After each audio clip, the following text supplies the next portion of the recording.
Olá, companheiros. Sou o professor Laércio Cavalcante, de Química, e estou aqui para, junto com vocês, resolvermos mais uma questão da prova do Enem de 2019. Lembrando que a gente está usando o caderno azul. Lembrando também que a gente não está apenas resolvendo a questão. A gente traz uma teoriazinha por trás da questão para deixar claro aquele conteúdo. Caso esse conteúdo apareça na próxima prova, você já sabe como é que resolve a questão. Tá bom? A gente não só resolve, a gente comenta, a gente detalha, a gente traz uma teoriazinha muito importante para o seu estudo aí daqui até a prova do Enem. Tá bom? Bom, a nossa questão é a questão 134, que na prova azul foi a última questão de Química. E essa questão trabalha uma matéria chamada Propriedades da Matéria. Uma matériazinha teórica que você vê geralmente no começo do curso, no começo do ano. Muito importante, vale a pena decorar algumas coisas. Mas vamos lá, a questão dizia assim, ó. Um experimento simples que pode ser realizado com materiais encontrados em casa é realizado da seguinte forma. Adiciona-se um volume de etanol em um copo de vidro e em seguida uma folha de papel. Com o passar do tempo, observa-se um comportamento peculiar. O etanol se desloca sobre a superfície do papel, superando a gravidade, que o atrai no sentido oposto, como mostra a imagem. Para parte dos estudantes, isso ocorre por causa da absorção do líquido pelo papel. Do ponto de vista científico, o que explica o movimento do líquido é: item A, a evaporação do líquido; B, a diferença de densidades; C, reação química com o papel; D, capilaridade nos poros do papel; E, resistência ao escoamento do líquido. Pessoal, há quem trate essa questão como sendo uma questão de física. Tá? Mas, assim, ela tem um pé na física mesmo, né? Mas ela tem tudo a ver com química, porque na química, no programa de química, você tem bem esse capítulo bem explícito. A matéria e suas propriedades. E o que está acontecendo aqui nesse papel, né? O que é que aconteceu aqui? O cara pegou uma folha de papel, colocou dentro de um copo contendo álcool, mas não colocou o papel todo, colocou só a pontinha do papel. Mesmo tendo colocado só a pontinha do papel, ele notou que lá, decorrido algum tempo, parte do papel estava molhado. É como se o álcool subisse pelo papel, molhando o papel, e se demorar muito ele vai molhar o papel todo. A questão é que você explique que fenômeno é esse. Vamos lá. Para falar desse fenômeno, eu tenho que falar das propriedades da matéria. Deixa eu anotar aqui o título da matéria. Propriedades da matéria. Companheiros, todo mundo sabe que matéria é tudo aquilo que tem massa e ocupa lugar no espaço. Tá bom? E que a matéria tem propriedades que podem ser classificadas como gerais ou específicas. As específicas como físicas, químicas ou biológicas, vamos supor. Mas assim, a primeira classificação das propriedades da matéria é propriedades gerais e propriedades específicas. O que são propriedades gerais? São propriedades comuns a tudo que é matéria. Tudo que você pensar em termos de matéria tem que ter aquela propriedade. Se não tiver, ela não é uma propriedade geral. Propriedade específica é uma propriedade que não é comum a todo tipo de material. Alguns têm, outros não. Uns têm de um jeito, outros têm de outro jeito. Isso é específico de cada tipo de material. Então eu vou enumerar aqui para vocês algumas propriedades gerais e algumas propriedades específicas para chegar na nossa resposta. Tá bom? Qual é a propriedade que a gente está analisando? Capacidade do líquido subir por um papel, superando e vencendo a ação da gravidade. Vamos lá, propriedades gerais da matéria. Extensão. Pessoal, extensão a gente pode chamar de volume também, se quiser. Lembra que eu defini matéria agora há pouco? Matéria é tudo aquilo que tem massa e ocupa lugar no espaço. Ocupar lugar no espaço é ter volume. Ter volume é ter extensão. Tá? É uma coisa que eu posso mensurar o espaço que aquilo está ocupando. Então, só é matéria se tiver volume.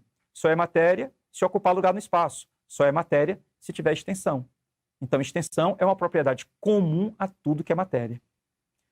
Inércia. Outra propriedade comum a tudo que é matéria. O que é inércia?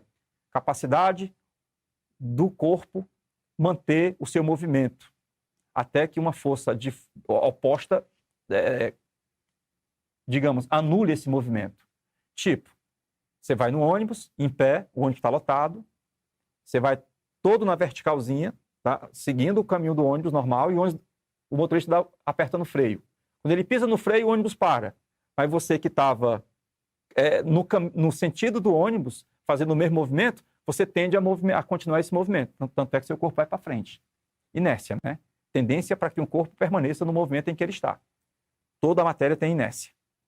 Massa. Definição de matéria, pessoal. Matéria é tudo aquilo que tem massa e ocupa lugar no espaço. Se não tiver massa, não é matéria. Então, matéria é uma propriedade geral. Impenetrabilidade. Impenetrabilidade é aquela propriedade que diz que dois corpos não podem ocupar simultaneamente o mesmo lugar no espaço. Então, se tiver um corpo ocupando um espaço, um outro corpo não pode ocupar esse mesmo espaço. É uma propriedade comum a todo tipo de matéria, tá? Impenetrabilidade. Compressibilidade. Todo corpo pode ser comprimido, uns mais, outros menos. Tem uns que você comprime bem, como os gases. Tem outro que você comprime pouco, como os sólidos, tá? Nem sempre dá para perceber que o corpo foi comprimido a olho nu. Às vezes é uma análise microscópica. Mas todo corpo tende a ser comprimido. Por quê, professor? Porque o corpo é formado por átomos ou moléculas e eles mantêm entre si uma distância. Eles não estão colados um no outro. Então, como eles não estão colados um no outro, eu consigo aproximar um pouquinho mais. Nem que seja um pouquinho mais mesmo. Então, eu consigo comprimir um pouquinho a matéria, porque as moléculas não estão coladas. Elasticidade é outra característica comum a tudo que é material. Só que uns sofrem mais do que outros essa elasticidade. Mas todo material pode ser dilatado, digamos assim.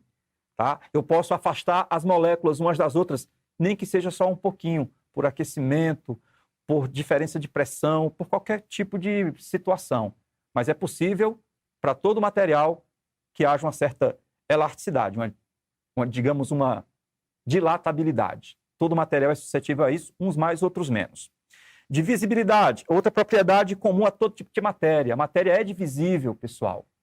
Antigamente pensava-se que não, mas hoje em dia sabe-se que a matéria é divisível. Tá? É possível sempre dividir a matéria em pedaços cada vez menores. O átomo é a prova disso, né? Durante muito tempo imaginou-se que o átomo era indivisível, mas a gente sabe que a matéria é divisível. Tudo que eu quiser, eu posso quebrar em pedaços menores. Indestrutibilidade. A matéria é indestrutível. Tem uma lei muito importante na química, que é a lei de Lavoisier, que é a lei da conservação da massa. Essa lei diz que na natureza nada se perde, nada se cria. Tudo se transforma. Então eu não posso simplesmente dar fim à matéria. Eu posso transformá-la em outra coisa. Mas a matéria, ela não é indestrutível. Aliás, ela é indestrutível, né? Eu não posso destruí-la. Eu posso transformá-la em outra coisa. Então essas propriedades que eu citei aqui são gerais porque todo tipo de material apresenta essas propriedades. Propriedades específicas, comuns a alguns materiais e outros não. Para uns é diferente dos outros. Então, por exemplo, cor. Pessoal, tudo tem cor? Pode até ter. Mas tem uns que têm cores diferentes de outros materiais. Tá? Existem 1000 cores aí espalhadas pelo mundo, então a cor é uma propriedade específica. Odor. Qualquer coisa tem odor? Bom, nem sei se qualquer coisa tem odor. Disse que a água é inodora, por exemplo. Mas mesmo que eu diga que os materiais têm odor, os odores são diferentes para eles. Sabor. Disse que a água é inodora e insípida, ela não tem sabor também, né? Então nem tudo tem sabor, de acordo com como se define a água. Mesmo que tenha sabor, os sabores são diferentes, propriedade específica. Brilho, nem tudo brilha. Material que brilha muito, metais. Mas nem tudo tem brilho, é propriedade específica dos metais, por exemplo. Estado físico da matéria, tem material que é sólido, tem material que é líquido, tem material que é gasoso. Então os estados físicos da matéria também são propriedades específicas, nem todo mundo tem o mesmo estado físico ou estado de agregação. Condutibilidade, tanto térmica como elétrica. Nem todo material conduz calor e eletricidade. Um material que conduz bem calor e eletricidade, os metais. Dureza, muita gente confunde dureza com tenacidade. Tem gente que acha que duro é aquilo que não se quebra facilmente. Não é, pessoal, isso aí é tenaz. Quando eu não consigo quebrar esse controle remoto aqui, não é porque ele é duro, é porque ele é tenaz. Dureza é oferecer resistência ao risco. Duro é aquilo que não se deixa riscar facilmente. Por exemplo, o diamante é um dos materiais mais duros da natureza. Ele risca qualquer material, mas não se deixa riscar facilmente. Isso é dureza. E capilaridade, bom, capilaridade é o tema da nossa questão. Tudo isso é para chegar na capilaridade. Pessoal, capilaridade é uma propriedade específica da matéria. Nem todo material tem capilaridade. O que é capilaridade? É a capacidade que o material tem de subir Na verdade, a capilaridade é um fenômeno no qual um líquido sobe ou desce por um tubo fino que recebe o nome de capilar. Por exemplo, o papel tem capilares, né? Tubos finos que a gente não consegue ver. Então, quando você coloca o papel em contato com a água ou com o álcool, as moléculas de água ou de álcool, elas conseguem subir por esses capilares. Como? Como é que eles conseguem vencer a ação da gravidade? É um fenômeno físico resultante das interações entre as forças de adesão e coesão da molécula de água. Como assim, professor? É que uma molécula de água, ela atrai outra molécula de água. É a chamada ligação de hidrogênio. Então, quando a primeira molécula de água consegue subir, ela atrai a próxima. E aí uma vai puxando a outra. E assim, lentamente, as moléculas de água vão subindo por esses capilares. Então, esse fenômeno, segundo o qual o papel, você bota uma pontinha do papel no líquido e, de repente, o papel está todo molhado, a água molhou todo o papel, de baixo para cima, esse fenômeno chama-se capilaridade. Alguns materiais têm essa capacidade, outros não. Portanto, respondendo à nossa questão, do ponto de vista científico, o que explica o movimento do líquido é a capilaridade dos poros de papel, tá bom? É por esses poros, por esses capilares que o líquido sobe, vencendo a ação da gravidade. É propriedade específica porque nem todo material tem, tá bom? Então, letra D responde à nossa questão. Espero que vocês tenham entendido bem essa resolução, companheiros. É bom dar uma lida nessa matéria depois, porque propriedades da matéria têm caído bastante, ok? Obrigado pela atenção, um forte abraço. Nos vemos aí nas próximas resoluções. Tudo de bom, companheiros. Valeu.